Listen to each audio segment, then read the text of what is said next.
What's up, Raptors fans? Franchise RaptorsHQ, continuing our series of off-season looks at new Raptors that are coming into the team this season. We're looking at another draft pick, Quincy Acy. Quincy Acy, big man out of Baylor.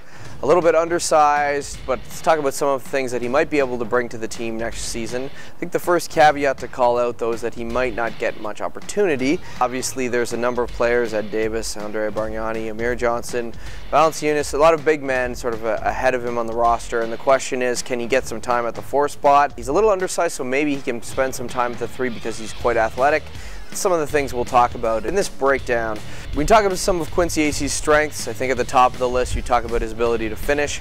A lot of that is because he's such an athletic player. He tested quite well in terms of the draft combine, 37-inch vertical or something like that, I think, and as a result, I think that's one of the things you'll notice about his game when and if he gets minutes next season is if an errant shot is up in the air, Quincy will be someone that'll go after it. And we saw a lot of that at Baylor, and he plays above the rim, and that's something I think that the Raptors saw in his game that led to one of the reasons he was drafted. Other intangibles, I think, when you look at his ability to rebound the basketball, just an energy player. There's a lot of comparisons made to other energy guys or even Reggie Evans. Some of that's obviously the facial hair comparison playing out, but you're talking about a player who's going to, I think, make an impact in doing a lot of the little things, and those are players I think that Coach Casey obviously wants to have. When you talk about his shot and some of those other pieces of his offensive game, a little more raw. He had shot the ball better from the free throw line last season at Baylor. It's not going to be his forte, obviously. You think about Amir Johnson in terms of how he developed his offensive game. I would say Quincy would probably be along that same path, although I think Amir, from a fundamental standpoint, always had a little bit better mechanics. So that's something Quincy will have to work on. He wasn't a face-up guy really at Baylor. A lot of his offensive game was dunking the basketball, frankly.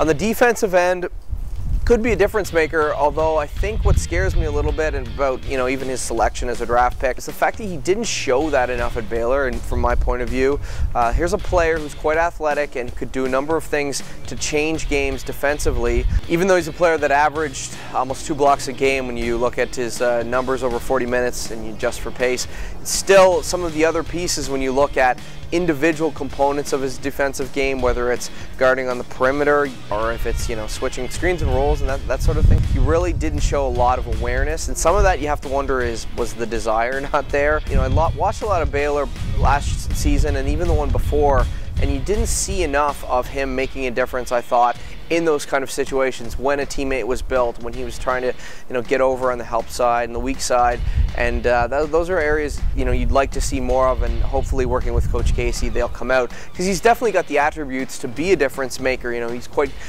quick lane agility wise, and obviously his athletic skills give him an advantage, I think, in those areas. So you've got to start seeing it more, and I think those are things that if he does, he'll get more playing time, because obviously Coach Casey values those sort of assets. So that's sort of the defensive end. I think there is sort of where I touched on some of the negatives of his game as well, and things that he's going to have to work on and improve on.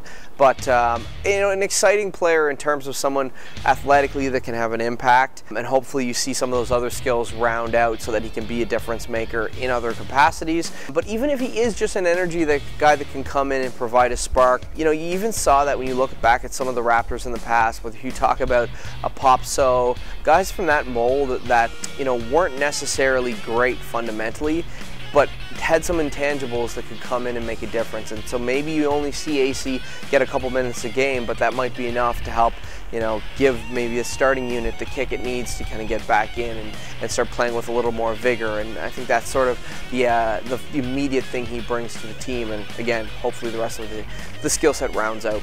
That's all we got on Acy. We'll be talking more about him obviously on the site as the season goes on, and hopefully getting a chance to talk to him in sort of our continuing series of off-season interviews as well. Make sure you subscribe to the channel if you haven't already. Like us on Facebook as well, and follow us on Twitter if you're not doing that.